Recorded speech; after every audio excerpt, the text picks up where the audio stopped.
Okay, चलिए students, आज हम लोग जो है जैसे कि हमने प्रीवियस क्लासेस में जो है लीनियर इनइक्वालिटीज के बारे में पढ़ा था, आज हम एप्लीकेशन पढ़ेंगे, एप्लीकेशन ऑफ लीनियर इनइक्वालिटीज। जैसे कि आप लोगों ने 10th क्लास में इक्वेशन सीखी थी। इक्वेशंस में हमने सीखा था कि जैसे कि सपोज दैट हम लोग जो है, हमारे पास दो नंबर हैं जिनका सम जो है 10 है।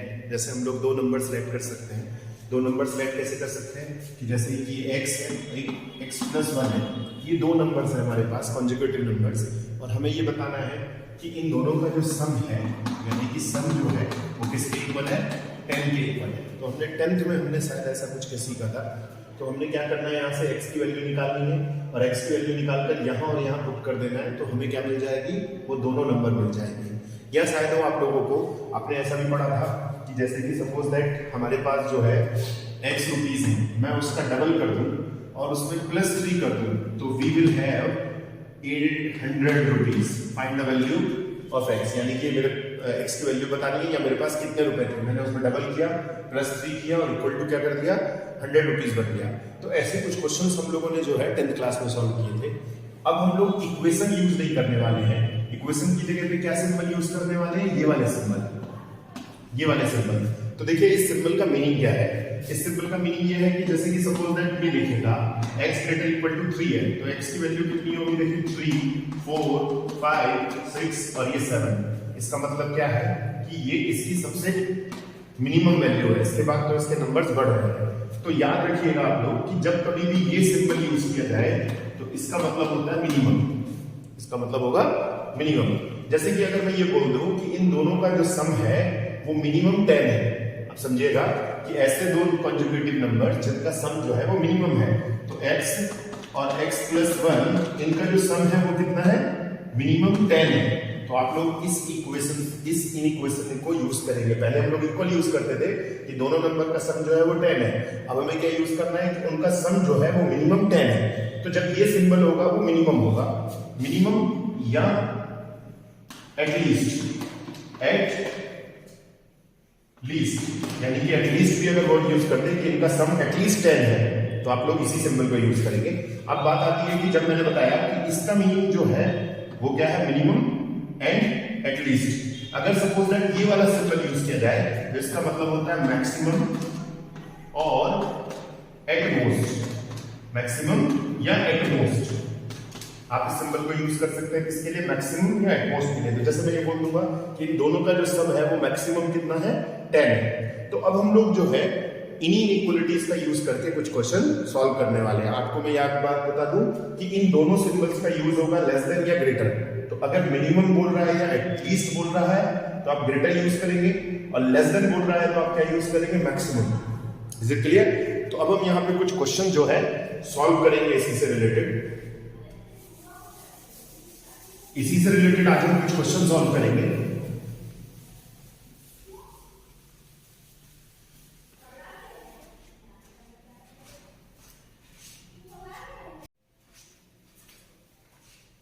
जैसे कि मैंने आपको अभी बताया कि लेस देन और ग्रेटर का यूजेस हम लोग कहाँ करते हैं, तो उसी से रिलेटेड हम लोग जो है कुछ एप्लीकेशन सीखने वाले हैं। तो जैसे कि मैंने आपसे बताया था कि एप्लीकेशंस मतलब जिसमें हम लोग जैसे 10th में करे थे हमने इक्वल यूज करके, आज हम लोग लेस देन और ग्रेटर का यूज करके इन क्वेश्चंस को सॉल्व करेंगे। तो जैसे कि ये क्वेश्चन है, find all pairs of conjugative odd positive integers both of which. ध्यान दीजिएगा कि हमें कुछ pair of conjugative odd positive integers find out करने हैं जिसका जो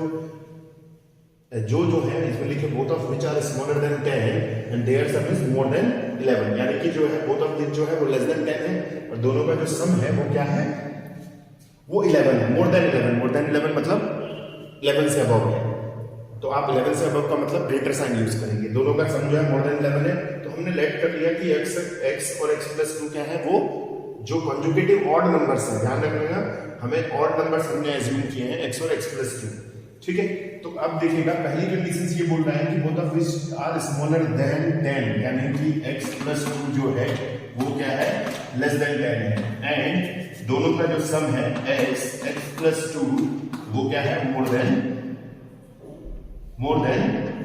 11। तो हम जब इसे सॉल्व करेंगे तो देखिए बचेगा x <8 और ये बचेगा हमारा 2 को इधर लेके जाएंगे 9, तो x ग्रेटर देन 9/2, यानी कि x ग्रेटर देन 9/2। तो अब हम इन दोनों को कंबाइन करेंगे, 9/2 और 8। तो अगर मैं इन दोनों को कंबाइन कर दूं तो x की वैल्यू जो है वो कितनी होगी, 9/2 एंड 8। x की वैल्यू इज बिटवीन, देखिए लेस देन 8 है और ये ग्रेटर 9/2 है, तो दोनों की कंबाइंड वैल्यू क्या होगी, x less than, x is between 9/2 and 8। 9/2 कितना होगा, देखिए 9/2 कितना होगा आपका, लगभग जो है 4.5। तो 4.5 और 8 के बीच में ऑड नंबर्स कौन कौन से हैं बताइए। ये देखिए 9/2 का मतलब होगा 4.5, तो 4.5 और 8 के बीच में जो ऑड नंबर्स हैं, ऑड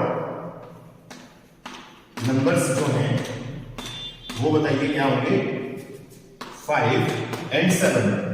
5 एंड 7 जो ऑड नंबर्स हैं वो 5 और 7 होंगे। तो बताइए कि हमारे जो पेयर वाले जो होंगे वो पेयर कौन कौन से होंगे। मैं यहाँ पे x और x प्लस 2 लिख देता हूं, जैसे मैं 5 रख रहा हूं तो क्या आ जाएगा, 7 आ जाएगा। तो therefore pair of integers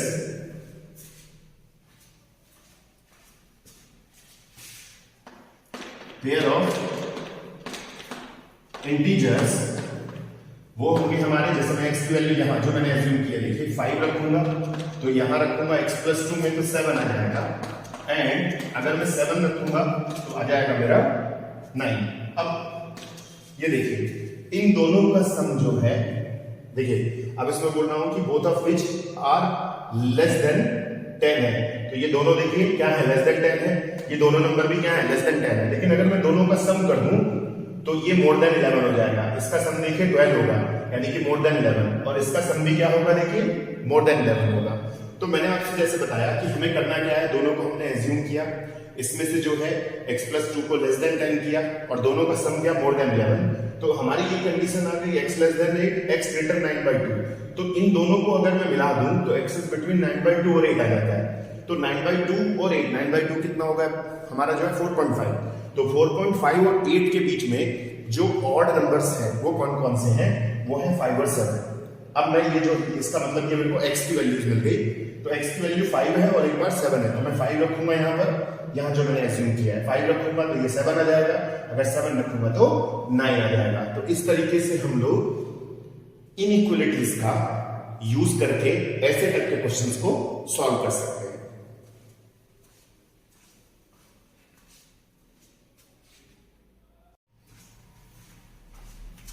okay, तो स्टूडेंट जैसे कि मैंने आपको एक एग्जांपल समझाया कि लीनियर इनइक्वालिटीज को एप्लीकेशन कैसे करते हैं, ऐसे ही एक और एग्जांपल हम लोग सॉल्व कर रहे हैं। जैसे कि मैंने अभी आपको एक एग्जांपल बताया था, ऐसे ही one more example related to linear inequalities. सबसे पहले मैं आपको बता दूं कि थोड़ा सा मैं आपको 10th में रिवाइज करा देता हूं। एवरेज किसको बोलते हैं, what is the average. The meaning of average is कि अगर हम सबको प्लस कर दें और डिवाइड बाई जितने भी हमारे पास ऑब्जेक्ट्स हैं या एलिमेंट्स हैं उनको डिवाइड कर दें तो हमें एवरेज मिल जाता है। जैसे कि मीन आपने पढ़ा है कि sum of the observation divide by number of observations. तो जैसे सपोज दैट कि हमारे पास 3 ऑब्जेक्ट्स हैं, x है, x प्लस 1 है, x प्लस 2 है, तीनों को डिवाइड कर दूं और डिवाइड बाई 3 कर दूं तो we will have the value of average. तो सिमिलरली इस क्वेश्चन में आप देखेंगे कि क्वेश्चन ये है, the marks scored by Ravi in 2 test, यानी कि 2 टेस्ट में उसके 70 और 75 मार्क्स हैं। Find the minimum marks score in 3rd test, यानी कि उसे 3rd टेस्ट में कितने मिनिमम मार्क्स करने हैं कि उसका जो एवरेज है वो एटलीस्ट कितना हो जाए, 60 मार्क्स हो जाए। देखिए यहाँ पे वर्ड उसने यूज कर दिया, एटलीस्ट 60 मार्क्स उसको चाहिए ही चाहिए, यानी कि 3rd टेस्ट में उसे कितने मार्क्स चाहिए मिनिमम कि उसका जो एवरेज है वो कितना हो जाए, एटलीस्ट 60 हो जाए। तो मान लीजिए कि रवि ने जो है 3rd टेस्ट में x स्कोर किए, x मार्क्स जो है स्कोर किए। तो देखिए एवरेज कैसे निकालेंगे हम लोग, यानी कि जो एवरेज है हमारा एज पर क्वेश्चन, एवरेज जो है वो कितना होना चाहिए, एटलीस्ट 60 होना चाहिए। मैंने आपको बताया था एटलीस्ट के लिए कौन सा यूज करते हैं, सिंपल ग्रेटर इक्वल टू 60। इसका मतलब एवरेज निकालते हैं हम लोग, तो पहले में उसके हैं 70, दूसरे में है 75, डिवाइड बाई x बाई 3, तो ग्रेटर इक्वल टू कितने होने चाहिए 60 मार्क्स, यानी कि टोटल उसका जो है स्कोर वो एवरेज जो है वो 60 होना चाहिए। तो अब हम लोग इसको सॉल्व करेंगे। देखिए सर बहुत इजी क्वेश्चन है, जैसे हम लोग 10th में सॉल्व करते थे, 3 को इधर ले जाएंगे 180, तो 70 और 75 कितना हो जाएगा 5 and 7 7 जा 14, यानी कि 7 और 7 14 हो गए, प्लस x ग्रेटर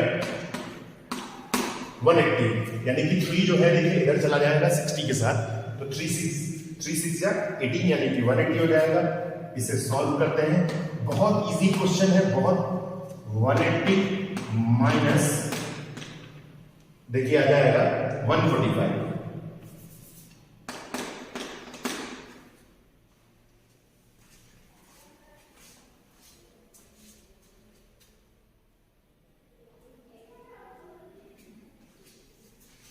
तो अब हम इसे जो है किस तरीके से सॉल्व करेंगे। हमारे पास वैल्यू आ गई x ग्रेटर 180 माइनस 145, तो मैं इसमें से माइनस कर दूं तो मेरे को कितना मिलेगा 180 माइनस 145, यानी कि 5, देखिए 10 में से 5 जाएंगे 5, और यहां बचेंगे हमारे पास 70, यानी कि 14 35। तो देखिए उसे मिनिमम मार्क्स कितने चाहिए, मैंने बताया था इसका मीनिंग क्या होता है ग्रेटर, तो मिनिमम मार्क्स कितने चाहिए उसको, वो 35 मार्क्स चाहिए। तो ये हमारा जो है सॉल्यूशन है। इस तरीके से हम इनइक्वालिटीज को सॉल्व कर सकते हैं।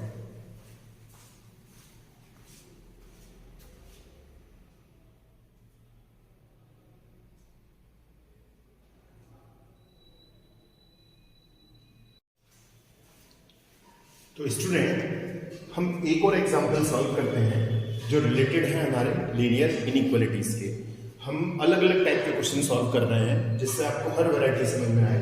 जैसे इस क्वेश्चन में देखिए, ये कह रहा है कि the longest side of triangle is 3 times the shortest side and the third side is 2 centimetre shorter than the longest side. If the parameter of the triangle is at least 61 centimetre, find the minimum length of shortest side. तो minimum length क्या कह रहा है, वो shortest side की पूछ रहा है कि मिनिमम लेंथ क्या होगी।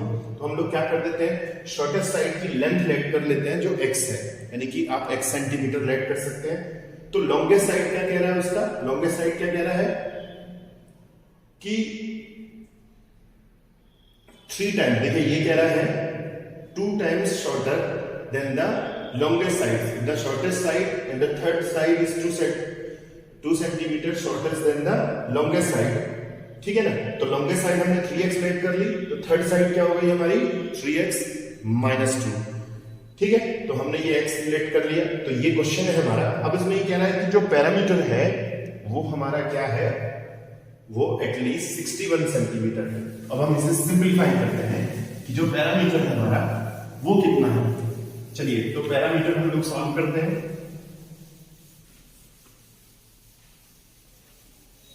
तो एज पर क्वेश्चन अगर हम देखें,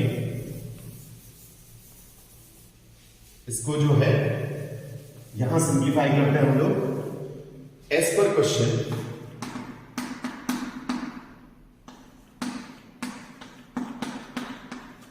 जो पैरामीटर है वो कितना है, एटलीस्ट 61 सेंटीमीटर है, यानी कि पैरामीटर जो बोल रहा है वो एटलीस्ट 61 सेंटीमीटर है। तो पैरामीटर का मतलब क्या होता है, सम ऑफ ऑल 3 साइड्स, यानी कि अगर मैं तीनों साइड्स को प्लस कर दूं तो 3 साइड्स कौन सी है, एक तो x है, एक 3x है, और third side is 3x minus 2 greater equal to 61। तो ये आपका हो जाएगा, देखिए कितना 4x प्लस 3x 7x, और ग्रेटर इक्वल टू हो जाएगा 61 plus 2, 7x greater equal to हो जाएगा आपका 63, और x ग्रेटर इक्वल टू हो जाएगा 9 सेंटीमीटर। यानी कि हमारी जो मिनिमम लेंथ है, देयरफॉर जो मिनिमम है वो जो है वो है 9 सेंटीमीटर। मिनिमम लेंथ हमारी क्या होगी, जो हमारी सबसे शॉर्टेस्ट साइड है उसकी मिनिमम लेंथ 9 सेंटीमीटर होगी। वो यही पूछ रहा था, find the minimum length of shortest side. तो minimum length of shortest side कितनी होगी? 9 सेंटीमीटर। ये देखिए इसका मीनिंग मैंने आपको बताया था, ये मिनिमम है, तो मिनिमम लेंथ कितनी हो जाएगी? 9 सेंटीमीटर। तो इस तरीके से हमने क्या किया था, देखिए शॉर्टेस्ट साइड x एज्यूम की थी, लॉन्गेस्ट साइड 3x एज्यूम की थी एज पर क्वेश्चन, और थर्ड साइड क्या थी हमारी? 3x - 2। इन तीनों का सम जो है वो ग्रेटर इक्वल टू है 61। एटलीस्ट पैरामीटर होता है सम ऑफ ऑल थ्री साइड्स, और हमने x की वैल्यू फाइंड आउट की। ये इसकी मिनिमम लेंथ है 9 सेंटीमीटर। तो मैंने आपको 3 एग्जाम्पल समझाए related to application of linear inequalities. तो हम लोग इसे जैसे 10th में मैंने आपको बताया था 10th में प्रूफ किया था, ऐसे हम लोग 10th में सॉल्व करते थे, ऐसे 11th में सॉल्व कर रहे हैं। बस हम लोग किसका यूज कर रहे हैं? लेस देन और ग्रेटर का साइन यूज कर रहे हैं।